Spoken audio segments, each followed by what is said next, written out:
ইরানকে আবারও কঠোর ভাষায় সতর্ক করেছেন মার্কিন প্রেসিডেন্ট ডোনাল্ড ট্রাম্প। তিনি স্পষ্ট করে বলেছেন, তেহরানকে যুক্তরাষ্ট্রের সঙ্গে একটি কূটনৈতিক চুক্তিতে পৌঁছাতে হবে, না হলে সম্পূর্ণ ধ্বংসের মুখে পড়তে হবে।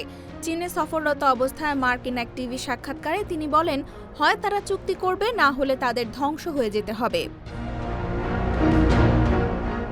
তেহরানের বর্তমান সামরিক কার্যক্রমের বিষয়ে ট্রাম্প বলেন, ইরান তাদের কিছু অস্ত্র, বিশেষ করে ক্ষেপণাস্ত্র, ভূগর্ভস্থ জায়গা থেকে সরিয়ে নিয়েছে এবং যুক্তরাষ্ট্র তাদের এই সামরিক প্রস্তুতির বিষয়ে ভালোভাবেই জানে। তিনি আরও মন্তব্য করেন, প্রয়োজন হলে এসব সামরিক সক্ষমতা খুব দ্রুত ধ্বংস করা সম্ভব। তবে একই সঙ্গে ট্রাম্প ইরানের বর্তমান নেতৃত্ব নিয়ে কিছুটা ভিন্ন সুরও দেন। তার মতে, নতুন কিছু কর্মকর্তা আগের তুলনায় বেশি যুক্তিসঙ্গত ও বুদ্ধিমান। তিনি বলেন, বর্তমান নেতৃত্বের একটি অংশ আগের কর্মকর্তাদের তুলনায় আলোচনায় বেশি ইতিবাচক মনোভাব দেখাচ্ছে। ইরানের সমৃদ্ধ ইউরেনিয়াম সরিয়ে নেওয়ার দরকার আছে কিনা এ প্রশ্নে ট্রাম্প বলেন, এটি নিরাপত্তার চেয়ে জনমতের সঙ্গে বেশি সম্পর্কিত হতে পারে।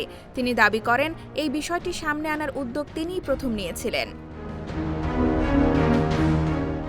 অন্যদিকে বেইজিং সফররত মার্কিন বাণিজ্য প্রতিনিধি জেমিসন গ্রিয়ার জানিয়েছেন, চীন স্পষ্ট করে বলেছে তারা হরমুজ প্রণালী কোনো ধরনের বাধা, টোল বা সামরিক নিয়ন্ত্রণ ছাড়া খোলা দেখতে চায়। গ্রিয়ারের মতে, চীন বর্তমান পরিস্থিতিতে বাস্তববাদী অবস্থান নিচ্ছে এবং ইরানের পক্ষে সরাসরি অবস্থান নিতে চায় না।